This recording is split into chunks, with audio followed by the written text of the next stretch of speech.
Em nome do Pai, do Filho, do Espírito Santo. Amém. Ave Maria, cheia de graça, o Senhor é convosco. Bendita sois vós entre as mulheres, e bendito é o fruto do vosso ventre, Jesus. Santa Maria, Mãe de Deus, rogai por nós, pecadores, agora e na hora de nossa morte. Amém. São José, rogai por nós. São Felipe Neri, rogai por nós.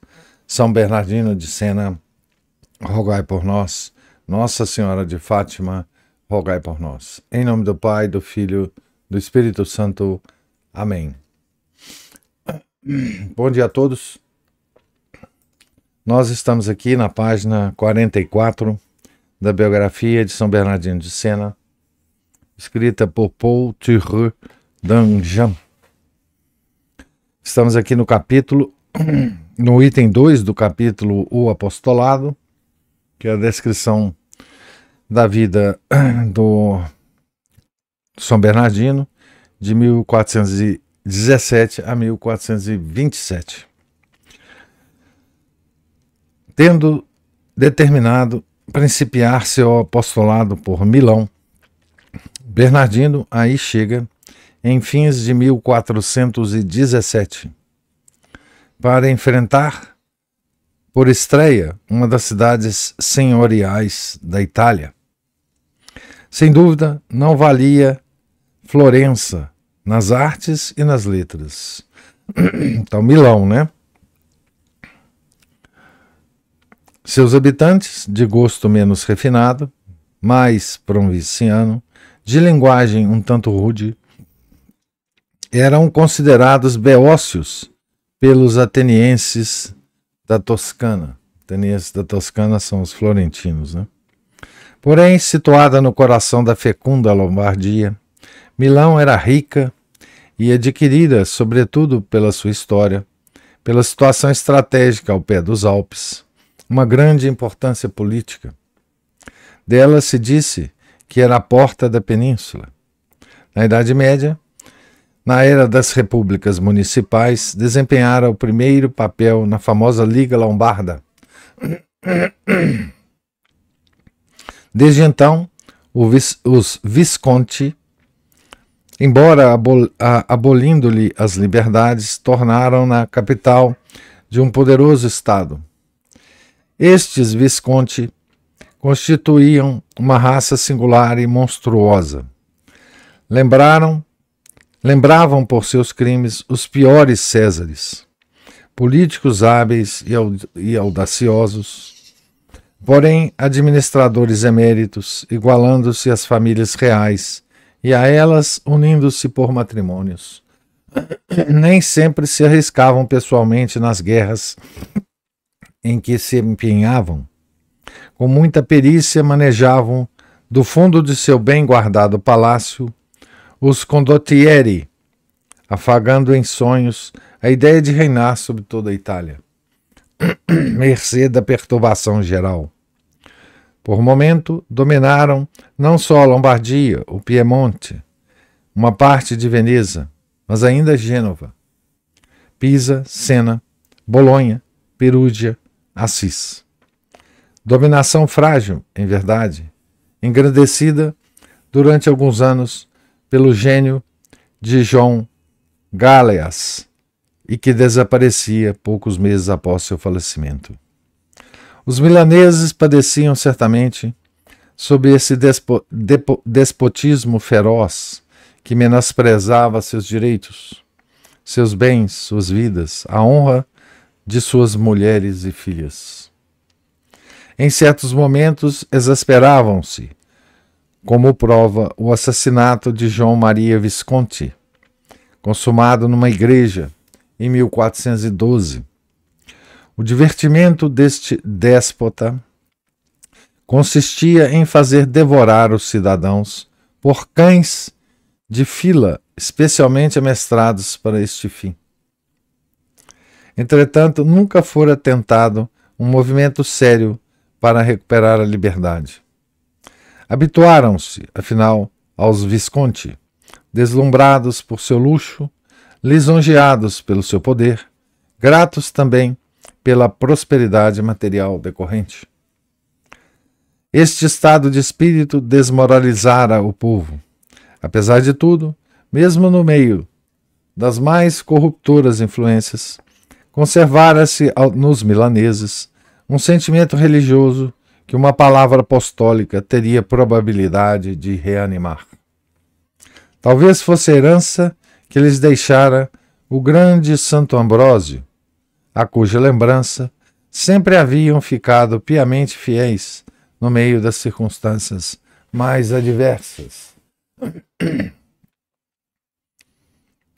Em 1417, o Ducado de Milão estava sob o domínio do último dos Visconti, Felipe Maria, em cuja alma se haviam concentrado todos os vícios da raça.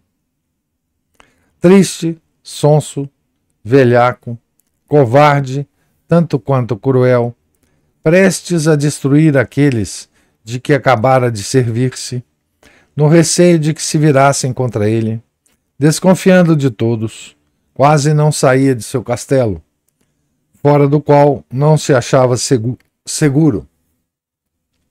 Hábil, porém, em arquitetar tortuosas intrigas, chegara a desenvolver seu império quase tanto quanto João Galhas. Bernardino, ao chegar a Milão, era totalmente desconhecido. Sua estreia foi modestíssima. Limitou-se a pregar em algumas igrejas pouco importantes, em dias em que era costume haver prédica. A respeito de seus primeiros sermões, estamos informados por uma testemunha, Mafeus Védios, um dos biógrafos do santo. Como ele mesmo conta, tinha então 12 anos e era estudante em Milão, quando aí apareceu Bernardino. Quem tinha 12 anos era o biógrafo, né? O Mafeus Végios.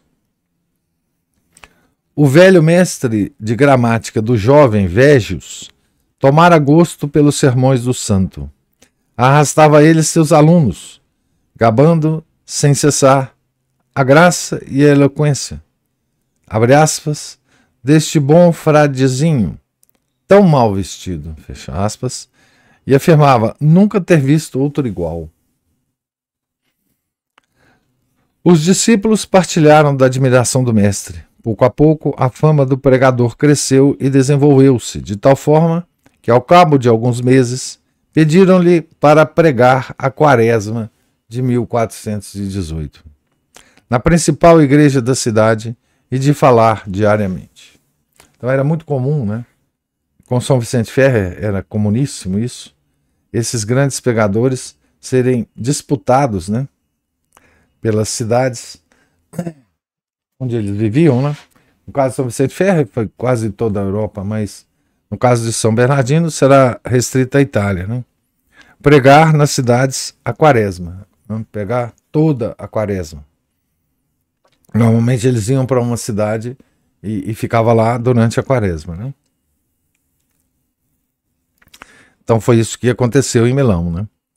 O primeiro sermão desta temporada foi marcado por um incidente que muito contribuiu para chamar a atenção sobre Bernardino. Estava o orador desenvolvendo o seu tema quando, de repente, com grande admiração do auditório, estacou durante alguns momentos, como que dominado por êxtase. E em seguida desceu do púlpito sem terminar seu discurso. De volta ao convento, interrogaram-no. A princípio, nega-se a qualquer explicação. Finalmente, diante das insistências dos companheiros, abre aspas, vi, diz o Bernardino, né, minha irmã Tobia, que sempre venerei como minha mãe, exalar o último suspiro naquele momento de seu corpo, e seu corpo, revestido do manto da imortalidade, elevar-se para o céu. Fecha aspas. Essa foi a descrição, então, que ele ofereceu, né, a quem o perguntava. Logo que na cidade souberam desta resposta, mandaram um mensageiro à cena para averiguar o fato. Aqui tem uma nota dizendo: Tobia, prima de Bernardino, era, como acima vimos, uma das santas mulheres que dele cuidaram em sua meninice. O relatório, então, mandaram averiguar o fato em cena, né? O relatório deste confirmou que, de fato, Tobia morrera santamente no dia e na mesma hora em que Bernardino interrompera sua pregação.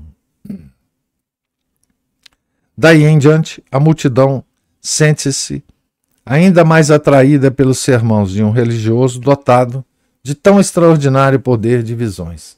Aqui é a tal coisa, né? É o milagre, né, acontecendo. E os curiosos, né? Porque a atração por milagre é só dos curiosos, né? Os curiosos ficam assim, loucos por milagre, né? A verdade é essa. Eles não, enfim, milagre a longo prazo não atrai ninguém, né? Eu já falei isso para vocês. Mas assim, no momento, essas coisas atraem as pessoas, né? Aqueles mais curiosos, né? Então, daí em diante, a multidão sente-se ainda mais atraída pelos sermões de um religioso dotado de tão extraordinário poder de visões, né? Não acha nele somente a satisfação de sua curiosidade. As conversões são numerosas, e Maffeus Védios, a fim de dar uma ideia da influência dos que vinham às igrejas procurar professores, comparava-os às formigas. Aqui tem uma expressão, aliás, eu estou contando com uma tradutora aqui, que me mandou as traduções dessas expressões todas e das notas de rodapé, né? Comparava-as às formigas. Concuberant ad ecclesias instar formicaro. Eles se aglomeraram nas igrejas como formigas. Os milaneses só deixaram partir Bernardino com a promessa de voltar na quaresma do ano seguinte. Enquanto isso, levou a sagrada palavra a Ligúria e Piemonte, dizem uns, a Emília e Veneza, segundo outros. A segunda quaresma pregada em Milão alcançou êxito maior ainda que a primeira. Os biógrafos contemporâneos contam que a população da grande cidade fora como que arrancada de suas moradias para acudir pressurosa à pregação. Então aqui tem uma nota que está em latim de Barnabeus Senensis, um outro contemporâneo, né? Então a nota está em latim e a tradução da minha grande tradutora aqui é o seguinte: toda aquela cidade que estava repleta de inúmeras pessoas parecia ser arrancada dos seus assentos para abraçar este homem santo. É a nota 34 aqui. No apostolado, então veja, então já é a segunda quaresma que ele pregava em Milão, né? No apostolado, Bernardino não empregava somente o sermão público, dedicado a todos, simples na celebridade, acessível como o mais desconhecido religioso, jamais negando piedosa consulta a quem precisasse, pautando sua linguagem pela condição de cada um, dedicava-se da mesma forma à conversão de uma alma como a de uma cidade inteira, procurando ganhar essa alma com sua caridade ardente, engenhosa e sempre amena. Aqui tem uma outra nota agora do Maffeus Védios, né? Que diz o seguinte, tá em latim aqui: nada menos, mesmo entre ações privadas, ele buscava a segurança de quem quer que fosse, ora exortando, ora admoestando, ora corrigindo, cada um de acordo com sua condição. Essa minha auxiliar aqui, tradutora, fez o que o editor devia ter feito, né? O editor devia ter publicado a nota em latim e logo depois oferecido a tradução, né? Esses editores, se bem que aqui a edição está muito boa, a tradução está muito boa, né? Mas faltou isso, né? Esse cuidado com o leitor, né? Os maus eram melhor e mais pressurosamente acolhidos, insurgindo-se às vezes no púlpito de modo terrível contra o pecado, era em particular sempre manso e amável com o pecador. Aqui a nota 36, obviamente, do mesmo jeito em latim, de Maffeus Vegius. No púlpito, porém, um terrível odiador dos vícios, tão afável na conversa diária e cheio de graça, que era considerado um anjo de Deus, diz a nota. Combatia não somente a impaciência e a ira, mas ainda a melancolia e a tristeza, tendo ficado sob o burel o que fora no mundo, afável, alegre, risonho. Enéas Silvius diz que seu rosto nunca estava triste, a não ser quando sofria por um crime público, e acrescenta que gracejava muitas vezes, abre aspas, era tão alegre, brincava e ria sempre. Aqui, de novo, aquele paradoxo, né, da nossa religião, né? Alegria em meio às penitências, alegria em meio às adversidades, né? E no caso de São Bernardino, penitências muito severas, né?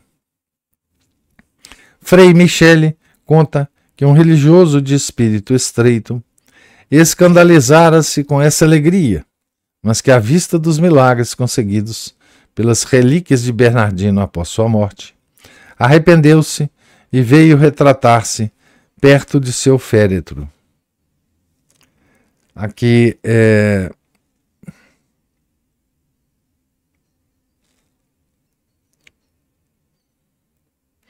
aqui tem a nota dizendo aonde que ele se retratou, né? A obra que está publicada aqui. Cinque Predici a Monache, publicados por Fra Marcelino de Civesa Prato, 1881. A jovialidade era um dos traços do gênio senense. Era, aliás, conforme as lições e exemplos de São Francisco, que considerava a tristeza como uma das mais graves doenças da alma e classificava a alegria uma obrigação monástica tão importante como a castidade e a obediência. Que coisa bela isso aqui, né? Muito bela.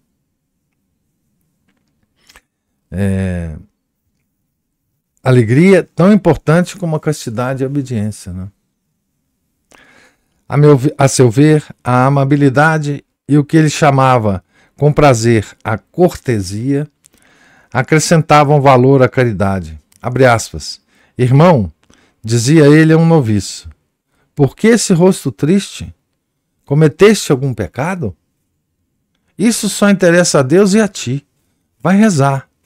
Porém, diante de mim e de teus irmãos, mantém sempre um semblante santamente alegre, pois no serviço de Deus não convém ter um aspecto aborrecido e carrancudo.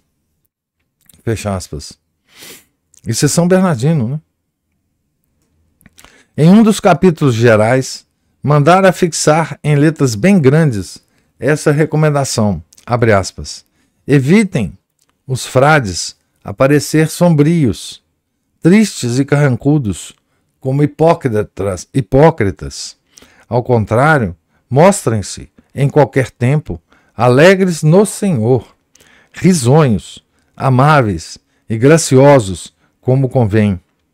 Nisso, em todo o resto, Bernardino era verdadeiro filho do santo de Assis. Então, aqui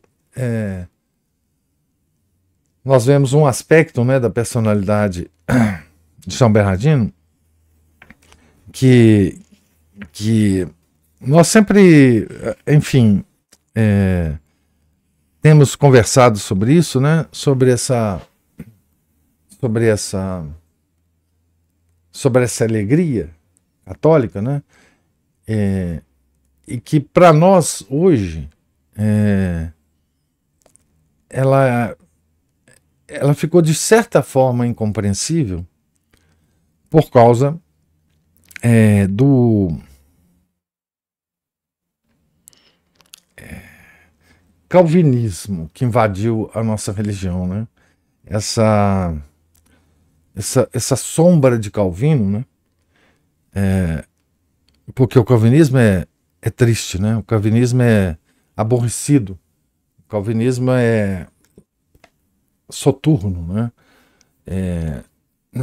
Porque Calvino nos colocou,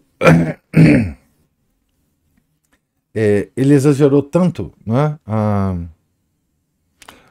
Dos atributos de Deus, né?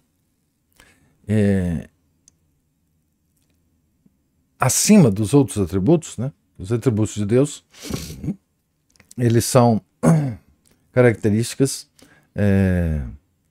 que aparecem sempre simultaneamente, né?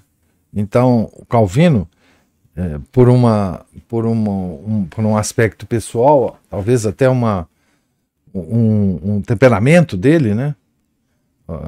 Ele exagerou muito a onipotência de Deus, né? Ele exagerou a tal ponto que essa onipotência de Deus esmaga as pessoas, né? Simplesmente esmaga as pessoas. Então, se você desprezar os atributos de Deus e considerar apenas a onipotência de Deus, você terá uma vida terrível, né? Porque Deus tudo pode, não é? Ele pode fazer o que ele quiser com você, né? Misturando isso com a predestinação, né? Você aceita a predestinação calvinista e, portanto, você sabe que você já está predestinado para o inferno ou para o céu. Só que você não sabe para qual você está predestinado. Você está vivendo sempre esse grande dilema na sua vida, né? Isso te leva a uma tristeza terrível. Porque onde está o atributo da misericórdia, né? Onde está... Enfim, isso... São Bernardino está antes disso, né? Certo? Algumas décadas antes disso. Mas, talvez um século, né? Um século.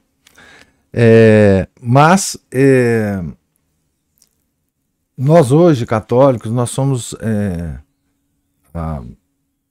atingidos por essa característica, né, calvinista que invadiu o catolicismo, né? E é curioso ver que isso está presente, inclusive, no meio tradicional, né? No meio tradicional, né? Nós temos, digamos assim, uma certa...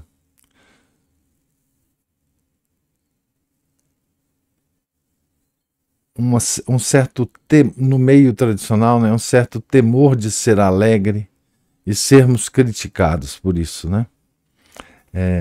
Nós não sabemos dosar a alegria católica, né?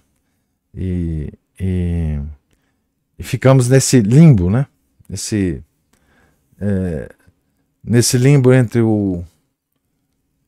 a tradição da igreja, o calvinismo, né? O calvinismo tornou tudo feio, tudo sombrio, tudo triste, né? Na civilização, né? as roupas, o modo de ser, o modo de se portar, né? Tem um filme, como é que chama o filme, meu Deus do céu? Que trata um pouco disso, que é a história de uma chefe de um restaurante francês que ganha uma festa de Babette, será? Que ela faz. Isso. É isso mesmo, né? Ótimo. É. Festa de Babette. Esse filme, ele retrata bem essa, essa sombra de tristeza que, que paira sobre os calvinistas, né? Esse medo de se alegrar, essa, essa, esse é medo de se alegrar e medo de Deus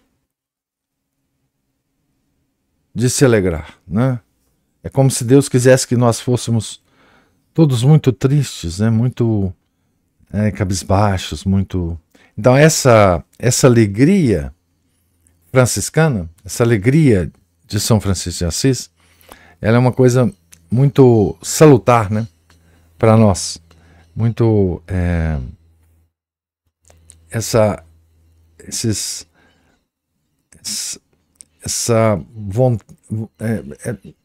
essa, esse sorriso, né? Dos franciscanos, né?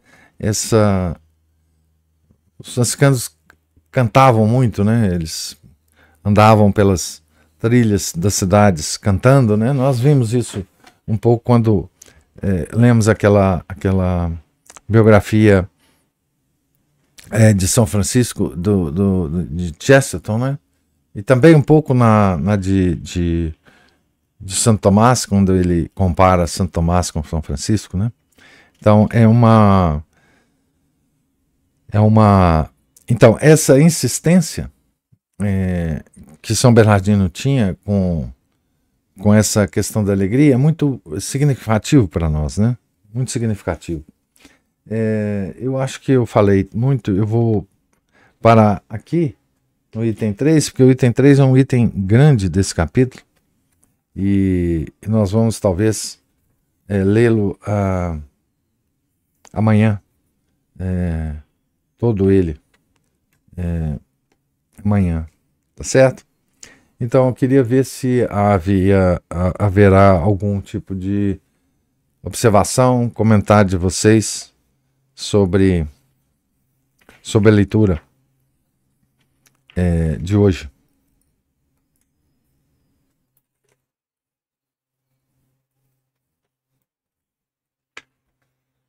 Professor, Sim, é, essa parte, né, até que o senhor comentou, né, que eu pensei assim, de uma maneira mais geral, esse reparo, né, ao comportamento que é feito pelo santo, né, por São Bernardino, ele acaba, obviamente, né, nos levando à conclusão de que há um, um modo, né, do comportamento adequado nas várias facetas da vida humana, né? E que muito longe, né, de ser algo assim espontâneo, natural o tempo inteiro, é algo a ser construído, não é? É algo a ser observado, porque um santo não poria reparo no comportamento do outro, do monge, né, dizendo para ele, por exemplo, né, o que ele disse, que você está triste, você pecou, esse problema é entre você e Deus. Quer dizer, nós não devemos, não podemos impor aos outros os nossos próprios males. Isso. E isso, principalmente, como eu sempre falo, existem dois estados de vida, o público e o privado. Então, o modo privado, você compartilha com as pessoas que são íntimas a você as suas misérias, até porque a gente não aguenta, né, professor? Não, não aguenta não. Por mais que a gente tente ser assim, uma boa pessoa, a gente não consegue.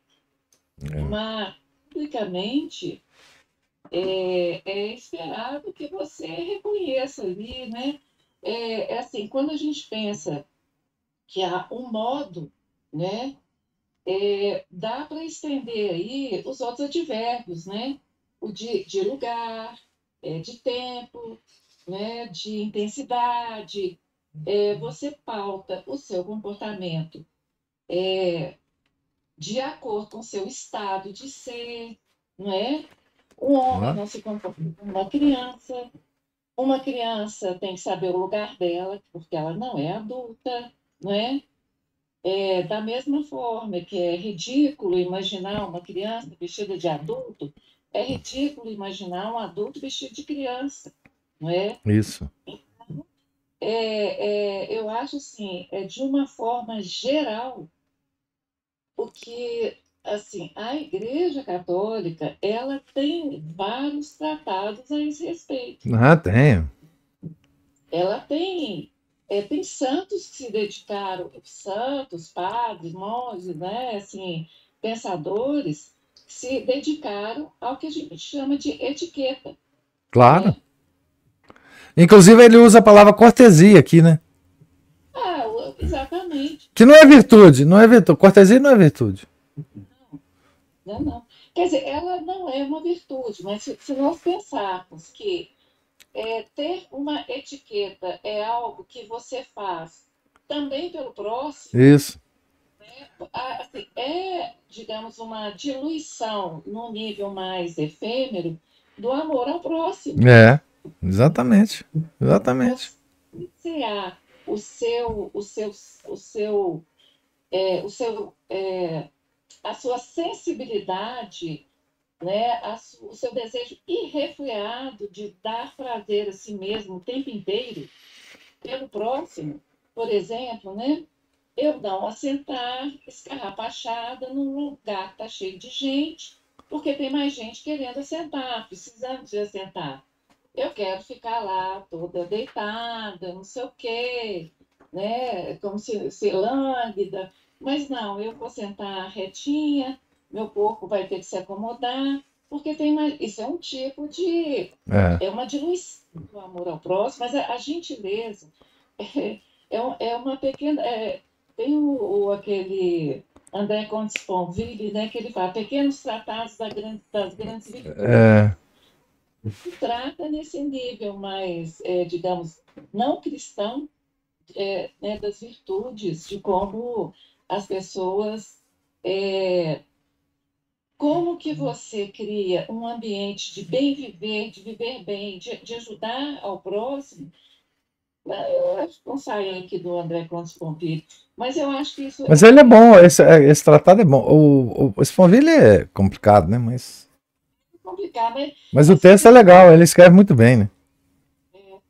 Agora, voltando ao santo, não é a primeira vez, não é, professor, que a gente vê um santo falando de gentileza, né?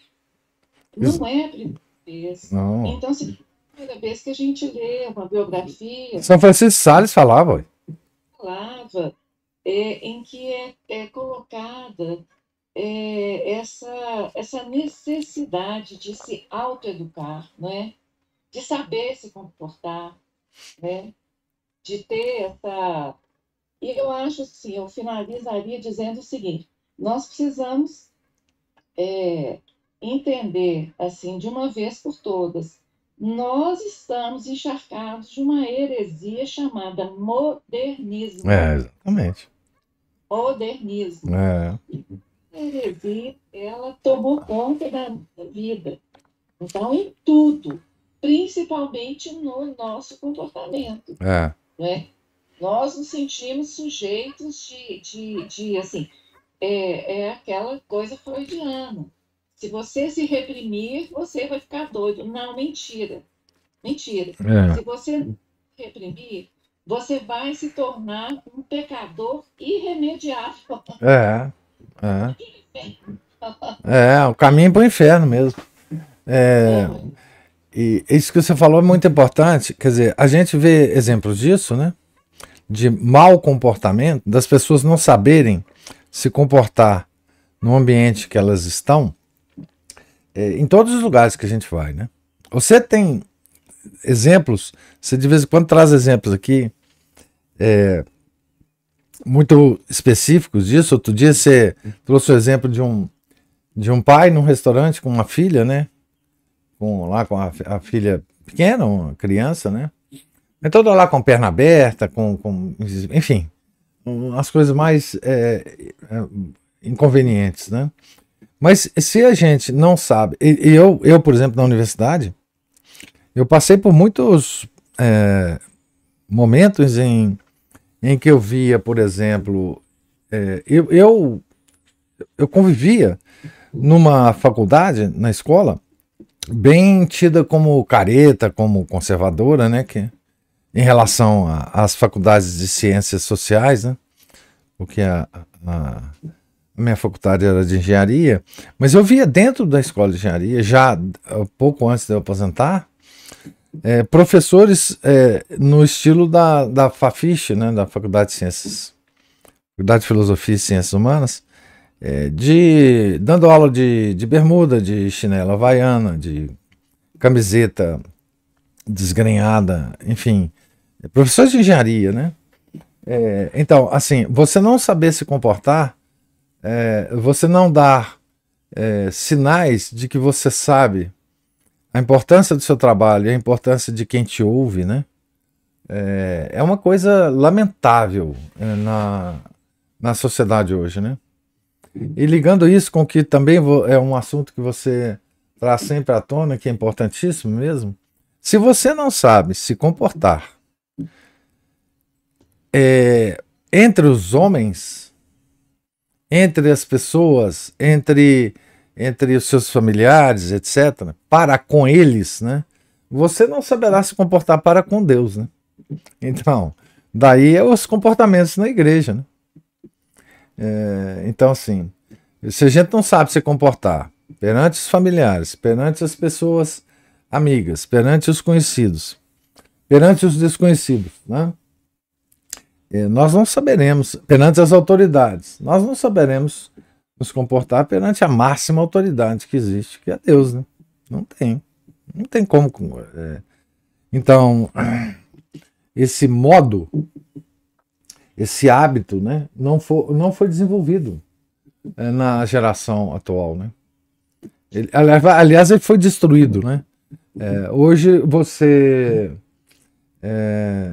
acha que tem o direito de se comportar com qualquer pessoa como você se comportaria nos ambientes mais íntimos, né? Enfim, a intimidade hoje, a privacidade acabou, né? Tanto é que o programa de maior audiência da televisão brasileira, não sei se vocês sabem, é o tal de BBB, né? Que é aquele programa que todos conhecemos, não precisa a gente comentar, né? Então é uma coisa. o senhor falou de escola.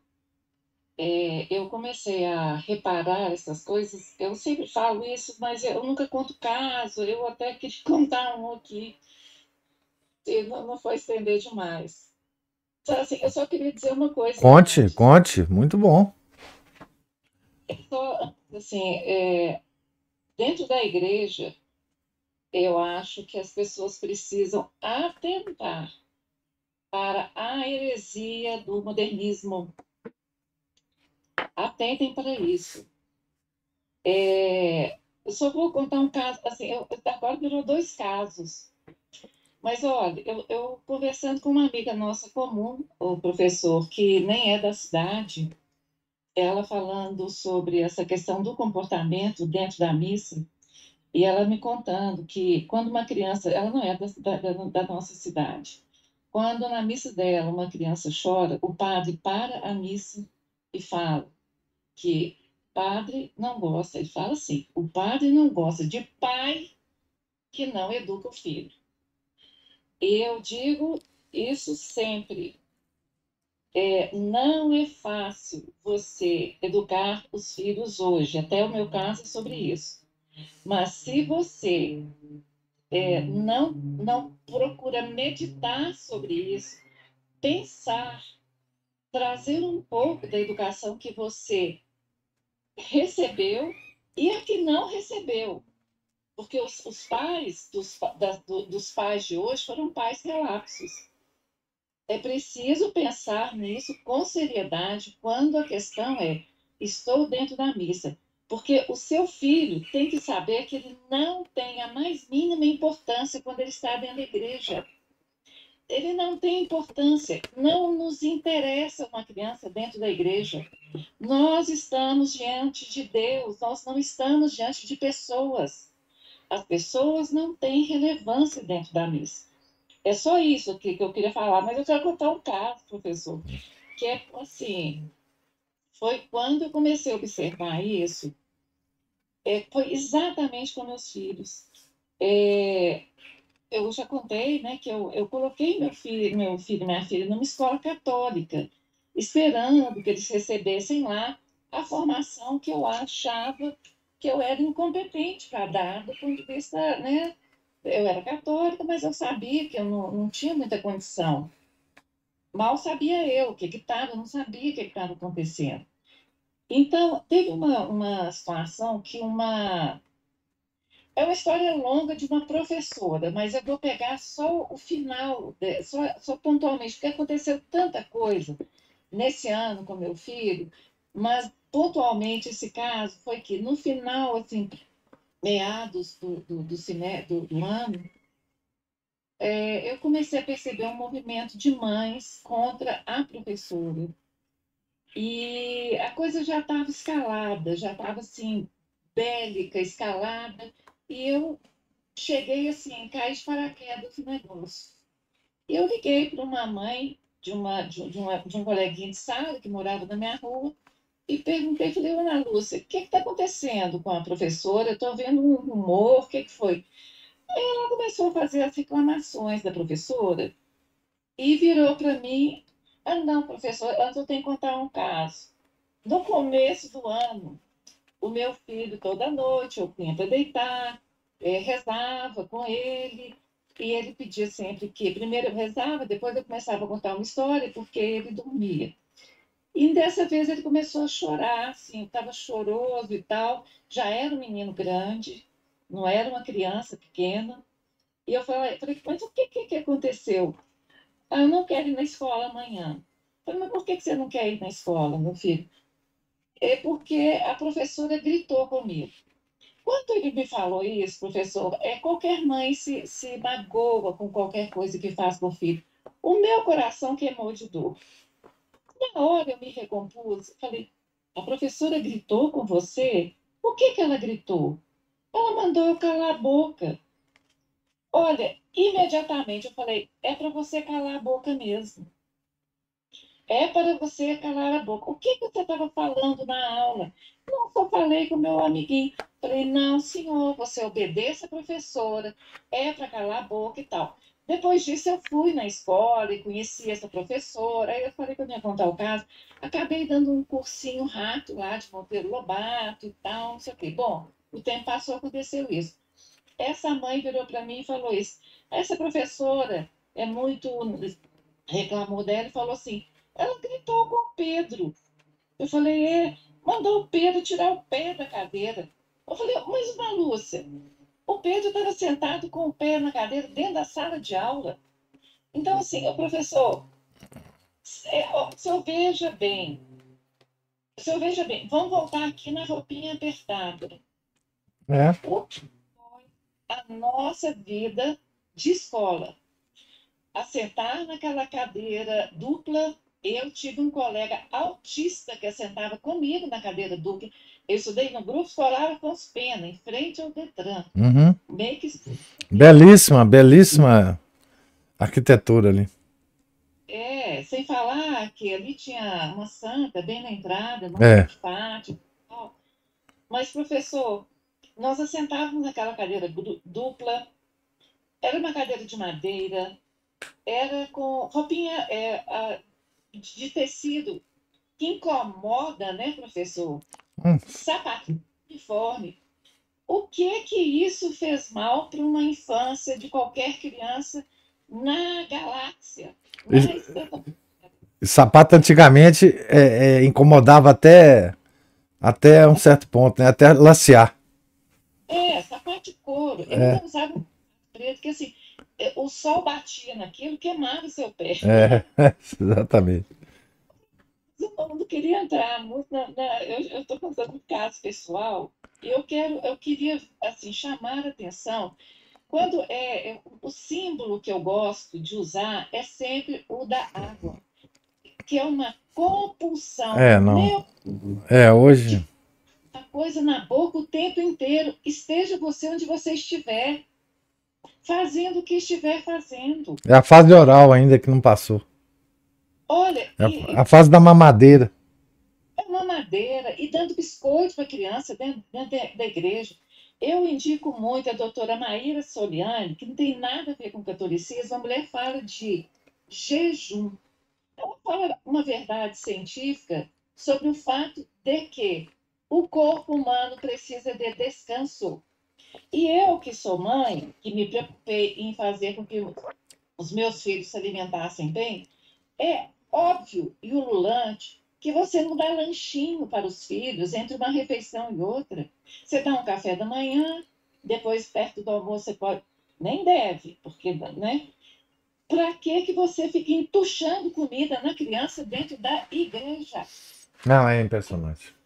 Falar assim, tem coisa mais lógica, do que você, antes de sair de casa, ir ao banheiro, né? Você, assim, primeiro acorda, bebe água, depois não bebe mais.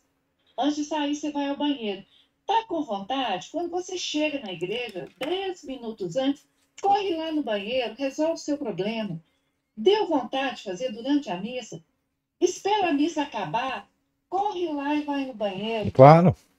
Uma dificuldade. Eu já vi pai e mãe mandando criança buscar água, vem a criança lá de dentro.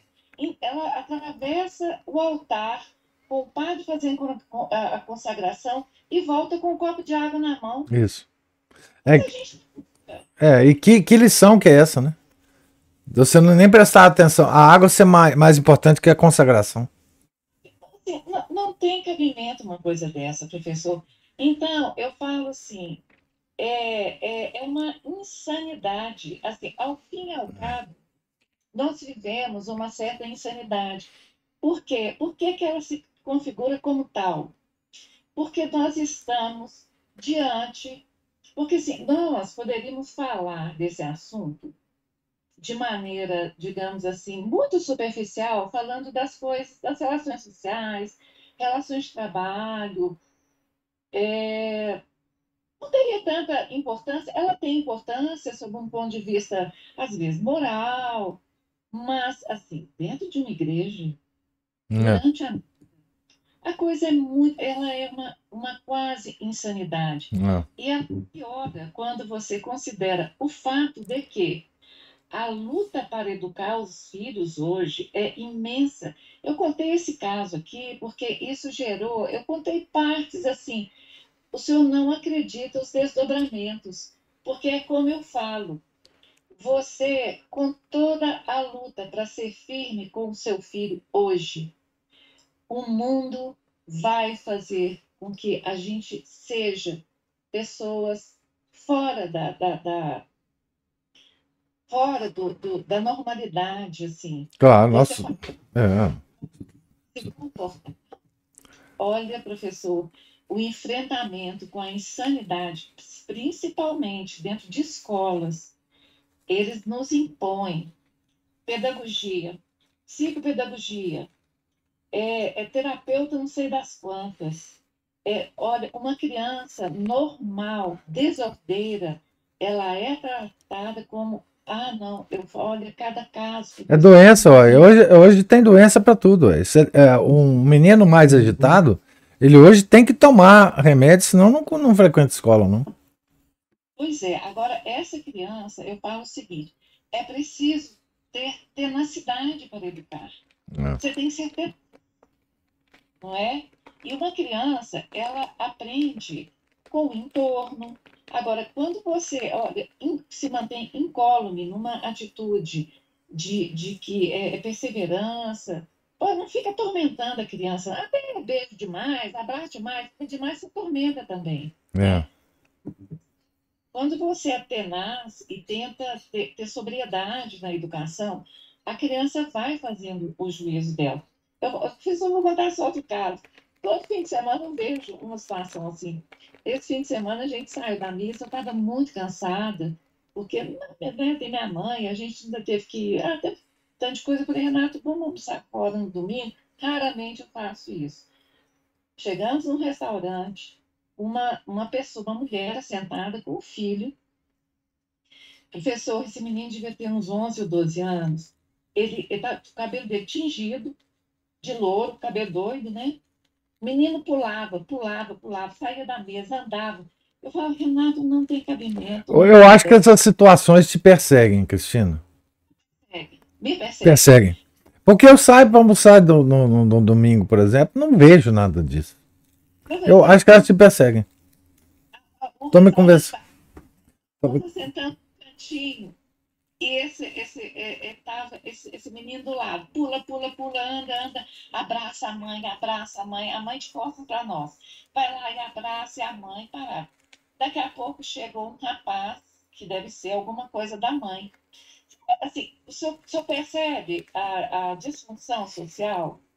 É claro que é uma mãe solo, é claro que é uma mãe feminista que deve tratar esse menino para não ser um macho opressor. E é claro que o rapaz que chegou não é o pai da criança. Então, pronto, É, é, né? isso mesmo. É uma. Mas assim, eu acho que essas situações te perseguem, viu? Você pode ver que essas. É porque você é muito observadora também, né, Cristina? Assim, você já está com todas os sensores ligados, né? Eu falo com o senhor, professor, que é, a maternidade me colocou no mundo. É simples assim. E o meu enfrentamento foi muito grande. É. Não necessariamente que eu enfrentei objetivamente, mas assim, por exemplo, a única mãe numa escola inteira que não deixou a filha tomar a vacina de HPV, né? Tendo que Você. assinar tudo mais. Ah, Aí, imagino. Isso aí eu imagino os olhares que não foram dirigidos para você. tendo que assinar um termo para falar assim, que se a minha filha tivesse HPV, a culpa era minha. Eu falei, bom, uma menina de 11 anos é capaz, né? Capaz. É. É. Enfrentando, não deixa de ser uma coisa que você se atenta, né? É. Mas, professor, a missa acabou me trazendo de volta isso, porque eu já tinha esquecido dessa questão. Eu acho que Não. É. Foi mesmo. quando frequentar a missa tridentina, isso já estava meio diluído, eu não prestava atenção. E, de repente, assim, você está assistindo a missa, tem uma criança batendo pé, batendo pé, batendo pé, batendo pé, batendo pé. Você fala, e o banco balançando, você fala, vai, tem alguma coisa acontecendo. Quando você vê uma criança que a mãe não tem a capacidade de chamar atenção, falar, fica quieta. É. Tem cenas terríveis, né? De pai passeando com o filho nos corredores da igreja, né? Eles ficam Não, passeando.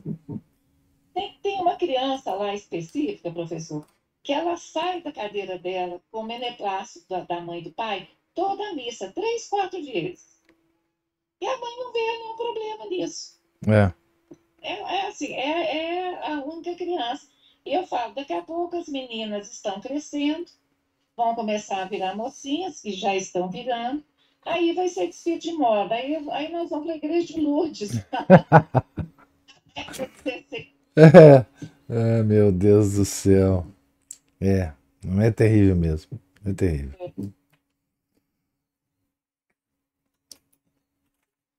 É isso, professor. Falei demais. Nada, foi ótimo. Foi ótimo. Mais alguma observação, algum comentário? Algum causo? Causa não, mas eu queria falar que para falta de educação, TDAH, né? Como é que chama? É TDAH, né? Isso. Todo mundo agora tem um traço, né? Muda conta. Não, isso aí é impressionante. E tem que tomar remédio também, viu? Tem os remedinhos. Assim, a escola hoje, qualquer pessoa que sair do normal, qualquer menino, menina, eles mandam para o psicólogo e exigem, né? Para continuar na escola que tome lá o remedinho, né? Então, assim, hoje está sendo resolvido com remédio. Então tá tranquilo. O professor, eu não queria estender, não. Mas isso aí foi, assim, qualquer coisa, se a criança for mal nas notas, essa questão de TDAH, eu tive que enfrentar isso. É mais antigo, né? Inclusive, então. Assim, com meu filho, o caso é longo, mas o enfrentamento foi violento, assim. O quê? Um menino que... meus filhos são assim. Ele é um menino de 8, 9 anos que acordava 5 da manhã para ir para a aula, que não admitia chegar atrasado de manhã cedo. Era tão Caxias que ele falava comigo assim, como a minha filha não era, eu levava ele na escola, voltava e pegava minha filha, enquanto o Renato arrumava. Pois mudaram o turno, depois dele estudar a vida inteira, já com 13, 14 anos, mudaram o turno. Esse menino começou a patinar, e aí começa, assim, chama o professor, depois chama o orientador, depois chama a pedagoga, depois a psicopedagoga, e no final eles estão te mandando ir para o psiquiatra. Eles são completamente loucos, professor. Completamente. Esse é um caso longo, porque assim, você não enfrenta a sua escola, você lida com o seu filho que acha que isso é uma realidade. E naquele tempo, a minha sorte é que eu trabalhava com sistema, que aí eu consegui informação de que o médico que fez esse diagnóstico, antes de morrer, falou que ele não existe, não é? Aí você começa a pesquisar o tipo de tratamento que eles estão dando, o que aconteceu no Japão, e pronto. É um bolo. E eles estão fazendo isso assim. Eu tenho casos que eu conto de assim, do TDAH evoluiu agora para o autismo, né? Com vários espectros.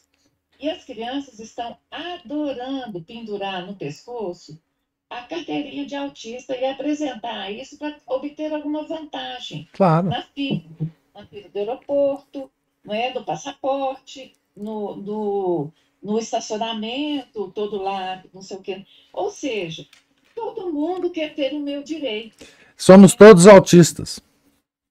E tem os meus direitos, né? O idoso que tinha cotovela na padaria, porque ele acha que ele tem que comprar o pão na sua frente, não sei o quê. Aí tem o do TDAH, tem o deficiente físico, tem o negro, o branco, o azul, o verde, amarelo. Pronto, a vida foi dominada. Foi. Isso mesmo. A sociedade do vitimismo. Hoje o autismo está em alta, né? Assim, porque eles inventaram que tem vários espectros, né? E aí você pode ser diagnosticado. Você já é autista, não adianta você duvidar disso. Agora, resta saber que tipo de... aonde você está, né? No grau de autismo. Então, a indústria, a Big Pharma, né? Que domina tudo, né? Domina... nós somos todos doentes, por princípio, e temos que tomar remédio. Precisa saber qual remédio, né? Exatamente você tem que tomar, né? É uma coisa... Sim. Só falando demais hoje, mas como eu falei, quando eu estava no grupo, eu tinha um colega autista, ele chamava Galba. Ele sentava comigo na cadeira. O professor é muito diferente. O menino sofria de verdade. Não era isso assim. O autista mesmo é impressionante. Impressionante. O professor, eu tenho autistas na família que dirigem carro, que sabe, faz de tudo. Não rasga dinheiro, assim. Gente, eu lembro desse meu coleguinha, assim, ele batia a cabeça, ele não conseguia finalizar o ano, sabe? Uma coisa, assim, impressionante. Hoje, é só você não gostar que te olhem nos olhos e tal, mas você tem uma vida normal. A diferença é que você tem uma carteirinha, né? E remédio. Isso, que te abre portas, né? Carteirinha que te abre portas. Remédio tipo cannabis e tal, e coisa, né? É um dos tratamentos. É terrível mesmo. O professor, eu só queria fazer uma observação aqui, que, voltando à questão da alegria, é que ela é tão importante que tem um livro, o senhor já indicou um livro, né? Ele não é um livro muito grosso, Não. mas tem um livro para se falar. Ele é um tratado da alegria da alma cristã. É impressionante. E é de um grande místico, né? É de um homem, o padre, como é que ele chama? Ambrósio Valdez. Ele é muito bom esse livro. Fininho, muito bom. Aí eu vou só falar assim, uma frase que eu anotei dele aqui, que diz o seguinte: a tristeza perturba o espírito e enfraquece o entendimento, nos torna desconfiados, inquietos, tímidos, incapazes de conduzir os outros e a nós mesmos. Quem é que relaciona essas coisas à tristeza, né? Pois é. A tristeza leva a confusão mental, né? Enfraquece o nosso intelecto. Impressionante. Impressionante. Quem sabe nós lemos esse livrinho, hein? Em algum momento. Vamos ver se a gente... Eu sempre tive a vontade de falar sobre isso. E mais atentamente. E... quem sabe? Vamos ver.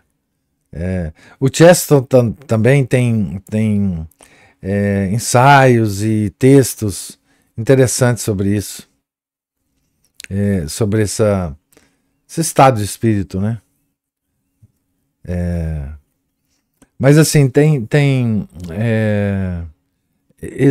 eu acho que essa discussão é muito importante hoje na igreja por causa do calvinismo que nos como eu estava dizendo, né?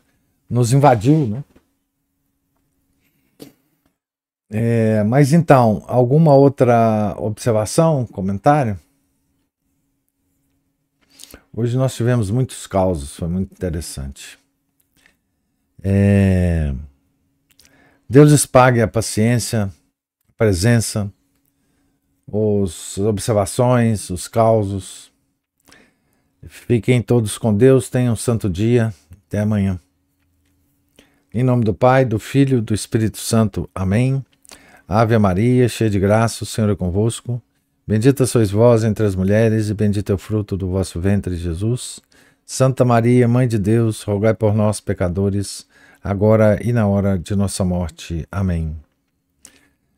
São José, rogai por nós. São Felipe Neri, rogai por nós. São Bernardino de Sena, rogai por nós. Nossa Senhora de Fátima, rogai por nós. Em nome do Pai, do Filho, do Espírito Santo. Amém.